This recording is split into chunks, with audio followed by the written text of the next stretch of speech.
बच्चों, आज हमें एक यूनिफॉर्मली चार्ज्ड इनफाइनाइट लेंथ के वायर की वजह से इलेक्ट्रिक फील्ड इंटेंसिटी फाइंड करनी है। तो चलिए बिना किसी देरी के हम शुरू करते हैं। बच्चों, ये हमारे पास एक स्ट्रेट वायर है इनफाइनाइट लेंथ का। इनफाइनाइट लेंथ का है, इसका मतलब ये नहीं है कि इसका कोई एंड नहीं है। इनफाइनाइट लेंथ का यहाँ मतलब क्या होगा कि इस वायर की वजह से मेरे को यहाँ पर इलेक्ट्रिक फील्ड इंटेंसिटी फाइंड करनी है इस पॉइंट पर, और ये पॉइंट इस वायर से स्ट्रेट डिस्टेंस आर पर है बच्चों। तो इस वायर की जो लेंथ है वो इस आर के कंपैरिजन में बहुत ज़्यादा है बच्चों, ठीक है। मतलब वायर की लेंथ के कंपैरिजन में ये जो आर है वेरी स्मॉल होती है, बहुत छोटी होती है, तो हम इस वायर को इनफाइनाइट लेंथ का हम मान लेते हैं बच्चों। और ये वायर जो है, मान लिया इसकी जो लीनियर चार्ज डेंसिटी है वो कितनी है बच्चों, लैम्डा है। इस वायर की वजह से यहाँ पर हमें इलेक्ट्रिक इंटेंसिटी की पहले डायरेक्शन फाइंड करनी है और उसके बाद में हम मैग्नीट्यूड देखेंगे।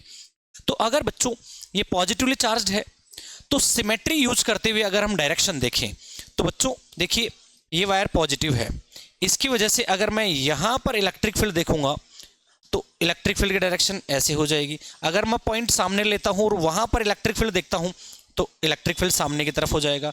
पॉइंट इधर लूँगा तो इलेक्ट्रिक फील्ड इस डायरेक्शन में हो जाएगा, और मेरी तरफ पॉइंट लेता हूँ तो इलेक्ट्रिक फील्ड ऐसे हो जाएगा। तो सिमेट्री से इसका जो इलेक्ट्रिक फील्ड होगा वो रेडियल इलेक्ट्रिक फील्ड होगा बच्चों। वैसे हम यहाँ पर देखने वाले हैं, तो देखो इस पॉइंट पर हमें इलेक्ट्रिक फील्ड की डायरेक्शन फाइंड करनी है। तो हम क्या करते हैं, सपोज ये पॉइंट है ओ, यहाँ से एल लेंथ ऊपर मैंने एक स्मॉल एलिमेंट ले लिया जिसकी लेंथ है डी एल, और इसमें चार्ज मैंने मान लिया बच्चों डी क्यू है। अब इस छोटे से एलिमेंट की वजह से यहाँ पर जो इलेक्ट्रिक फील्ड होगा उसकी डायरेक्शन ऐसे होगी बच्चों, क्योंकि छोटे से एलिमेंट को मैं पॉइंट चार्ज मानता हूँ, पॉइंट चार्ज की वजह से इलेक्ट्रिक फील्ड इस तरह का होता है। तो ये आ जाएगा बच्चों DE1। सिमिलरली अगर मैं यहाँ से इक्वल लेंथ, उतनी ही लेंथ नीचे अगर मैं एक एलिमेंट लेता हूँ, L लेंथ नीचे अगर मैं दूसरा एलिमेंट लेता हूँ बच्चों वही DL लेंथ का, उसमें भी चार्ज मैं DQ ले रहा हूँ, तो उसकी वजह से अगर मैं यहाँ इलेक्ट्रिक फील्ड फाइंड करता हूँ तो उस इलेक्ट्रिक फील्ड की डायरेक्शन इधर हो जाएगी और उसको हम बोल देंगे DE2, उसको हम DE2 बोल देंगे बच्चों। अब देखिए इस पॉइंट पर यहाँ पर इस एलिमेंट की वजह से इलेक्ट्रिक फील्ड इधर है, इस एलिमेंट की वजह से इलेक्ट्रिक फील्ड इधर है, तो रिजल्टेंट किधर है, तो रिजल्टेंट इलेक्ट्रिक फील्ड की डायरेक्शन फाइंड करने के लिए हम इन दोनों इंटेंसिटीज के हम कंपोनेंट करेंगे बच्चों। तो सपोज ये एंगल कितना है बच्चों, अल्फा, तो ये एंगल भी क्या हो जाएगा, अल्फा। इस लाइन को मैं आगे एक्सटेंड कर देता हूं, तो बच्चों ये एंगल अल्फा है तो ये भी क्या हो जाएगा, अल्फा हो जाएगा, और ये एंगल अल्फा है तो ये भी अल्फा हो जाएगा। अब इनके हम कंपोनेंट करेंगे तो बच्चों जिधर अल्फा होता है उधर वाले कंपोनेंट को हम कॉस अल्फा लिखेंगे, तो ये आ जाएगा हमारे पास DE1 कॉस अल्फा, और इधर वाला कंपोनेंट हो जाएगा हमारे पास DE2 कॉस अल्फा। अब वायर के पैरेलल एक लाइन में इस रेडियल वेक्टर के अगर मैं परपेंडिकुलर ड्रॉ करता हूं तो ऐसे लाइन, तो बच्चों ये वाला कंपोनेंट इधर अल्फा नहीं है तो ये कंपोनेंट को हम लिखते हैं साइन अल्फा, तो इधर वाला कंपोनेंट हो जाएगा हमारे पास DE1 साइन अल्फा। सिमिलरली ये वाला कंपोनेंट आ जाएगा बच्चों DE2 साइन अल्फा। अब देखिए बच्चों ये जो पॉइंट है वो इस एलिमेंट से और इस एलिमेंट से दोनों से इक्वल डिस्टेंस पर है, इक्वल डिस्टेंस पर है, इसका मतलब DE1 और DE2 का मैग्नीट्यूड तो क्या होने वाला है, सेम होने वाला है। DE1 और DE2 इन दोनों का मैग्नीट्यूड क्या होगा बच्चों, सेम होगा, क्योंकि यहाँ दोनों चार्जेस से डिस्टेंस सेम हो गई तो इन दोनों का मैग्नीट्यूड तो सेम है, डायरेक्शन जरूर डिफरेंट है। तो बच्चों यहाँ हम देख रहे हैं DE1 sine alpha downward direction में है, DE2 sine alpha upward direction में है, दोनों का मैग्नीट्यूड सेम है, डायरेक्शन अपोजिट है, तो दोनों एक दूसरे को कैंसिल आउट कर देंगे बच्चों। और रिजल्टेंट इलेक्ट्रिक फील्ड जो होगा इन दोनों एलिमेंट्स की वजह से वो DE1 cos अल्फा और DE2 cos अल्फा के सेम डायरेक्शन में होने की वजह से इस पॉइंट O से P की तरफ हो जाएगा बच्चों, ठीक है। ऐसे ही अगर मैं वायर पर और एलिमेंट्स लेके चेक करूंगा तो उनकी वजह से इलेक्ट्रिक फील्ड भी इधर ही होगा।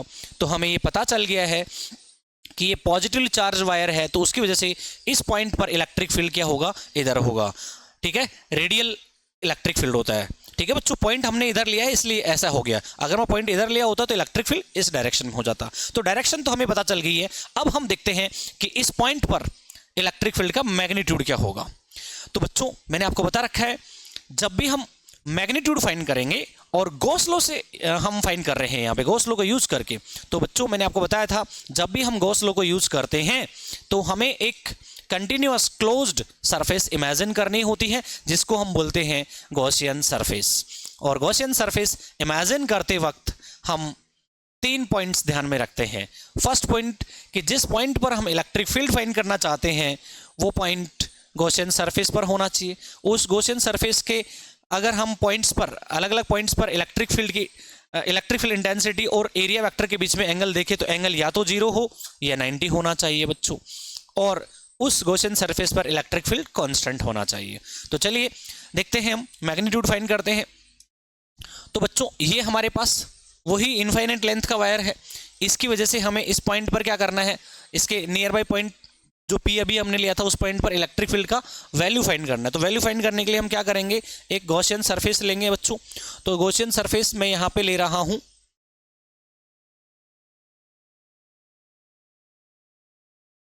ठीक है, और उतनी ही डिस्टेंस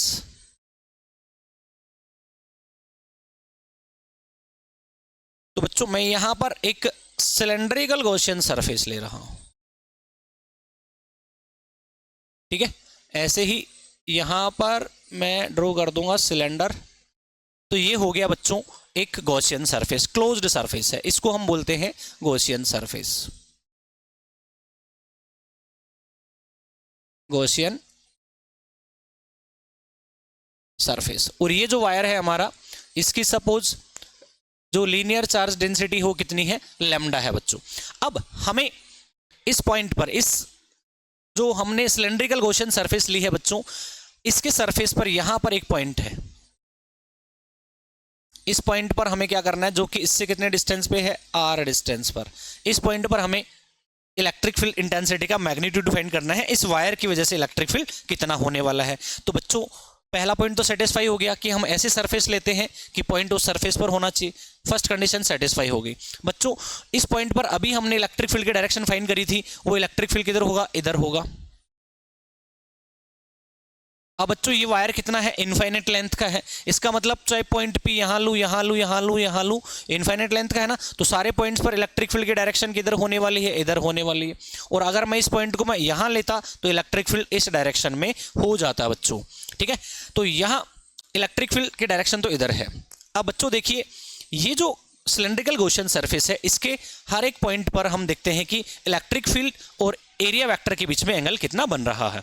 तो बच्चों इसका जो कर्वेचर पार्ट है, साइड का कर्व्ड पार्ट है, यहां पर मैंने एक छोटा सा एरिया एलिमेंट लिया है बच्चों, और छोटा सा एरिया एलिमेंट को ds बोल रहा हूं।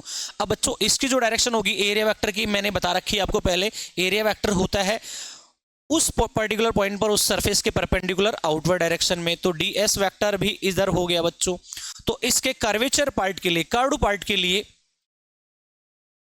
E वेक्टर और ds वेक्टर के बीच में एंगल कहीं पर भी चेक करोगे तो हमेशा 0 मिलेगा। इस साइड के कर्व्ड पार्ट सिलेंडर के कहीं पर भी देखोगे तो एंगल 0 आएगा बच्चों। अब इसके अपर पार्ट की बात करते हैं, यहां पर मैंने एक छोटा सा एलिमेंट ले लिया बच्चों। अब देखो यहां पर इलेक्ट्रिक फील्ड, ये पॉइंट जो है वो इस वायर के इधर है, तो इलेक्ट्रिक फील्ड तो इधर ही हो जाएगा बच्चों इस पॉइंट पर। तो इलेक्ट्रिक फील्ड की डायरेक्शन हो गई बच्चों इधर। अब इसका एरिया वेक्टर क्या होगा, अपर पार्ट का, इसके परपेंडिकुलर आउटवर्ड डायरेक्शन में, तो ये आ जाएगा बच्चों एरिया वेक्टर। तो यहां पर एंगल देखेंगे E वेक्टर और ds वेक्टर के बीच, वो आ गया 90। अब यहां पर देखते हैं बॉटम पार्ट में, तो बच्चों यहां पर इलेक्ट्रिक फील्ड तो इसी डायरेक्शन में होगा, एरिया वेक्टर क्या हो जाएगा, इसके परपेंडिकुलर आउटवर्ड डायरेक्शन में, तो ds वेक्टर इधर हो जाएगा। यहां पर एंगल कितना आ गया, 90 डिग्री आ गया बच्चों। तो हमने इस गॉसियन सरफेस के अलग अलग पॉइंट्स पर E वेक्टर और ds वेक्टर के बीच में एंगल देख लिया है। तो इसके साइड के कर्व्ड पार्ट पर मैं कहीं पर भी देखूंगा तो वहां पर E और ds के बीच एंगल हमेशा हर जगह हर पॉइंट पर हमें 0 डिग्री मिलेगा। अपर पार्ट और बॉटम पार्ट पर हम देख रहे हैं तो 90 डिग्री मिल रहा है बच्चों। अब हम गॉस थ्योरम को यूज करके इस पॉइंट पर इलेक्ट्रिक फील्ड इंटेंसिटी फाइंड करेंगे। तो सबसे पहले हम देखते हैं कि ये जो गॉसियन सरफेस हमने ली है, इसके अंदर टोटल चार्ज कितना है। तो यहां हम लिख देंगे total charge enclosed by Gaussian surface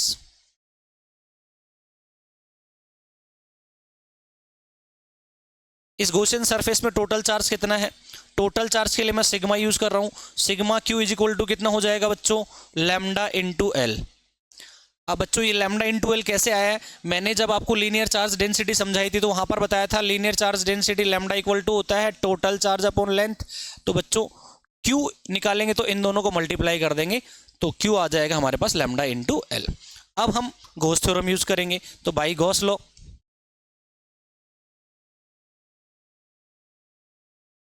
Gauss law क्या है बच्चों? Closed integration E vector dot D S vector equal to sigma Q upon epsilon naught. अब बच्चों इस सिग्मा क्यू की जगह हम क्या वैल्यू पुट कर देंगे? लैम्डा इंटू एल, और डॉट प्रोडक्ट को ओपन करेंगे तो हमारे पास आ जाएगा एंगल। तो देखिए यहां इसको हम ओपन करेंगे तो EDS cos theta equal to आ गया हमारे पास lambda L upon epsilon naught. अब बच्चों देखिए यहां पर हमें थीटा रखना है और हमें पूरे क्लोज्ड गॉसियन सरफेस की स्टडी करनी है। इंटीग्रेशन के साइन पे क्लोज का है तो थीटा की वैल्यू हमारे पास अलग अलग है, 90 भी है, 0 भी है बच्चों। तो हम कौन सी वैल्यू पुट करेंगे? तो और पूरे क्लोज्ड गॉसियन सरफेस की हमें स्टडी करनी है, उससे कितना फ्लक्स निकल रहा है वो हमें फाइंड करना है। तो ऐसी सिचुएशन में हम क्या करेंगे?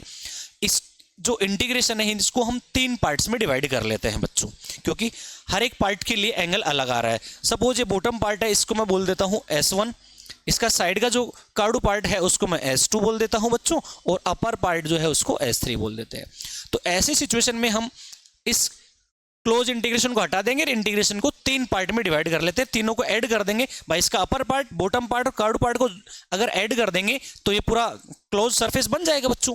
तो देखिए इसको हम 3 पार्ट में डिवाइड कर लेंगे। फर्स्ट पार्ट है हमारा ईडीएस कोस 90। कौन से पार्ट के लिए? S1 पार्ट के लिए। थीटा कितना आ रहा है बच्चों? 90, तो यहाँ S1 लिख देना। सिमिलरली इसका जो साइड का कर्व्ड पार्ट है S2, उसके लिए एंगल आ रहा है EDS cos 0 degree plus EDS cos 90 degree बच्चों।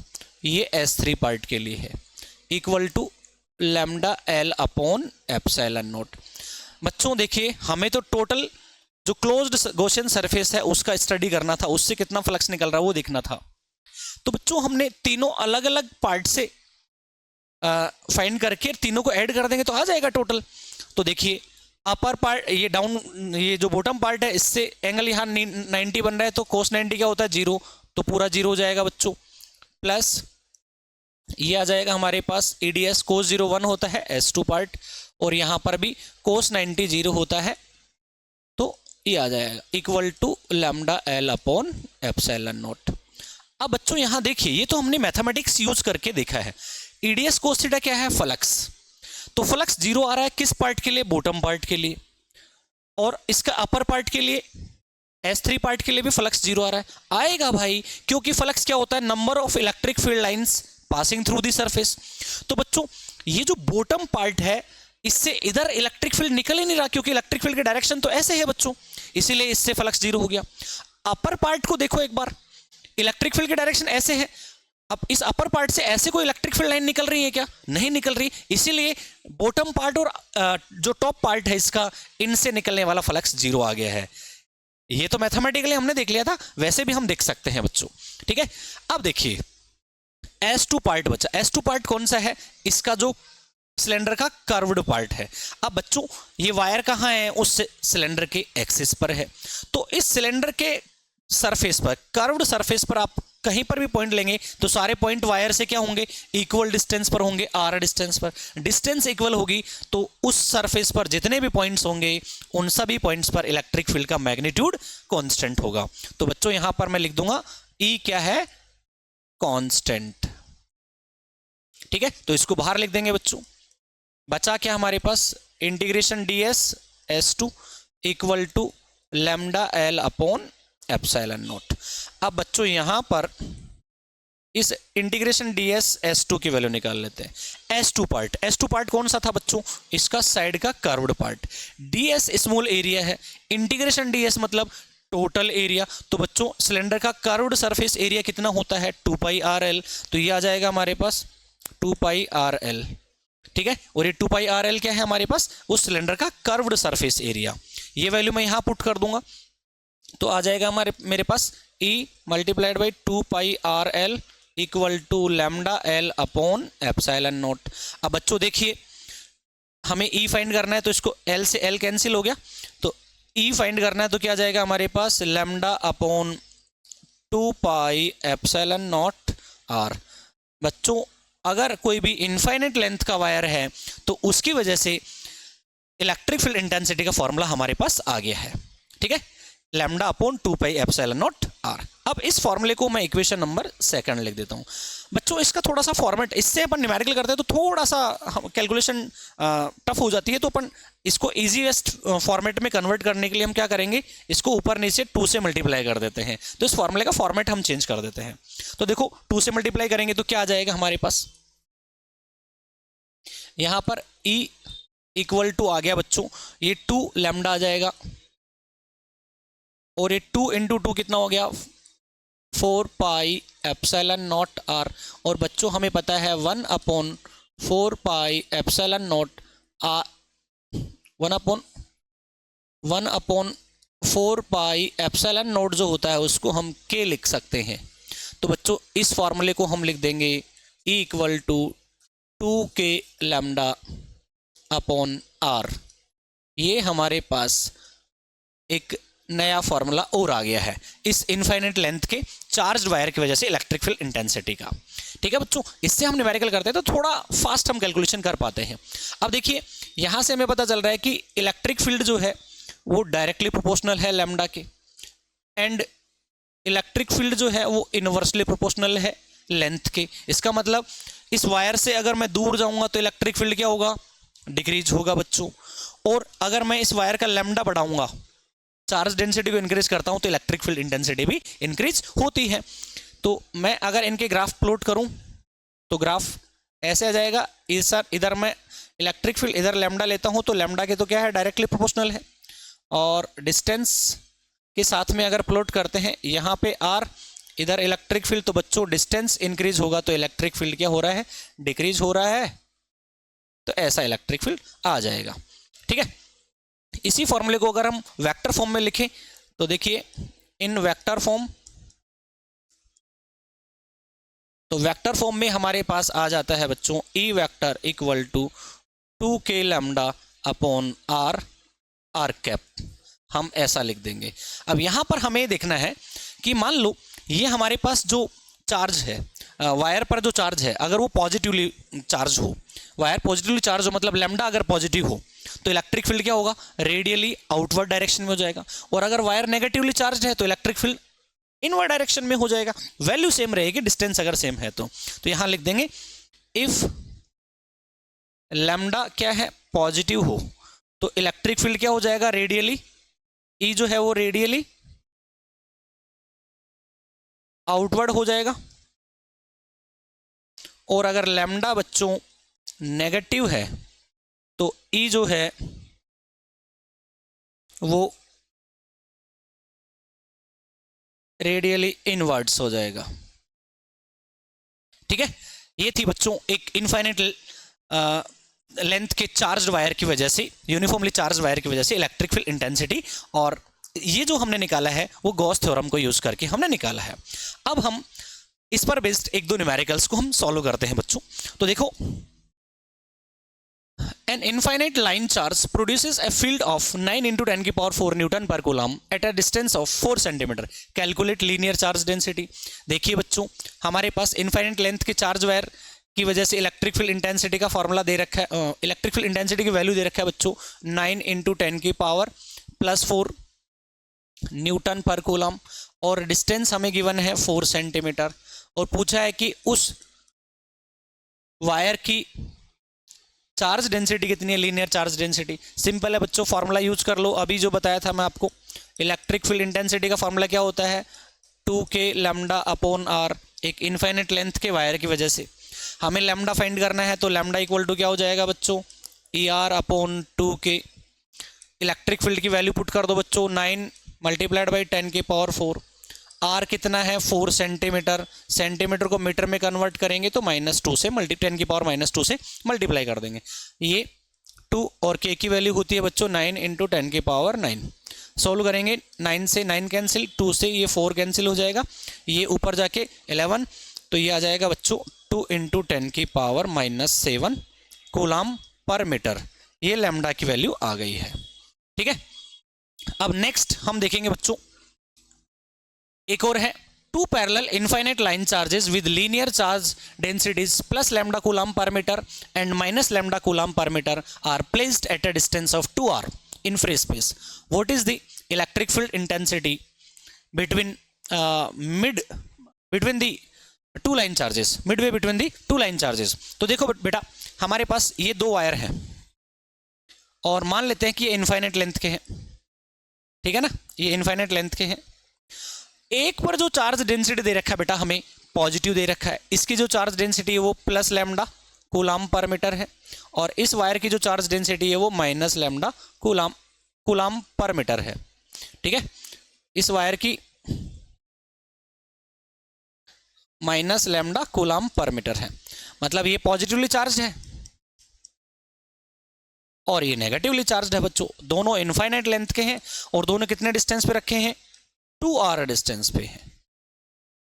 ठीक है, तो अभी पूछा है कि इन दोनों के मिड में कोई पॉइंट है, वहां पर इलेक्ट्रिक फील्ड इंटेंसिटी कितनी होगी। तो बच्चों इस पॉजिटिवली चार्ज की वजह से जो इलेक्ट्रिक फील्ड होगा उसको मान लेता हूं मैं इलेक्ट्रिक फील्ड E1, और नेगेटिव वजह से जो होगा उसको मैं मान लेता हूं E2।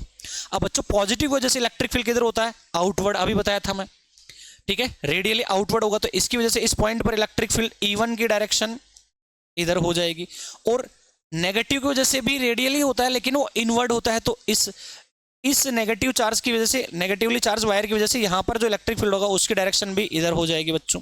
तो टोटल दोनों सेम डायरेक्शन में, टोटल कितना हो जाएगा इन दोनों के सम के इक्वल, तो E इक्वल टू क्या हो जाएगा बच्चों, E1 प्लस E2। मैं मैग्नीट्यूड ले रहा हूँ, डायरेक्शन तो पता चलेगी दोनों सेम डायरेक्शन में है बच्चों। अब अभी मैंने आपको बताया कि एक सिंगल वायर जो इनफाइनाइट लेंथ का है उसकी वजह से इलेक्ट्रिक फील्ड इंटेंसिटी का फॉर्मूला क्या होता है, lambda upon 2 pi epsilon not r। ठीक है, प्लस दूसरा lambda upon 2 pi epsilon not r, क्योंकि बेटा दोनों की चार्ज डेंसिटीज क्या है, सेम दे रखा हमें। माइनस से तो हमें डायरेक्शन पता चली है ना, तो इसलिए यहां माइनस नहीं लिखेंगे बच्चों अपन, क्योंकि माइनस से सिर्फ हमें पता चल रहा है कि इस E2 की डायरेक्शन इधर होगी, इसलिए यहां पर प्लस ही लिखेंगे। ठीक है, अब देखो एलसीएम सेम आ गया हमारे पास, 2 पाई एप्सिलॉन नॉट r, तो लैम्डा प्लस लैम्डा 2 लैम्डा से कैंसिल हो जाएगा, तो फाइनली आ जाएगा lambda upon pi epsilon not r। तो इन दोनों के बीच में यहां पर जो इलेक्ट्रिक फील्ड का जो वैल्यू होगी बच्चों, lambda upon pi epsilon not r, option कौन सा है, lambda upon pi epsilon not r, और इसकी यूनिट न्यूटन पर कूलम होती ही है बच्चों। तो ऐसे करके हम इस पर बेस्ड न्यूमेरिकल्स को हम सॉल्व कर सकते हैं। उम्मीद है बच्चों कि ये वीडियो पसंद आया होगा, पसंद आया तो प्लीज़ चैनल को ज़रूर सब्सक्राइब करें और अपने दोस्तों के साथ में शेयर करें। Thank you.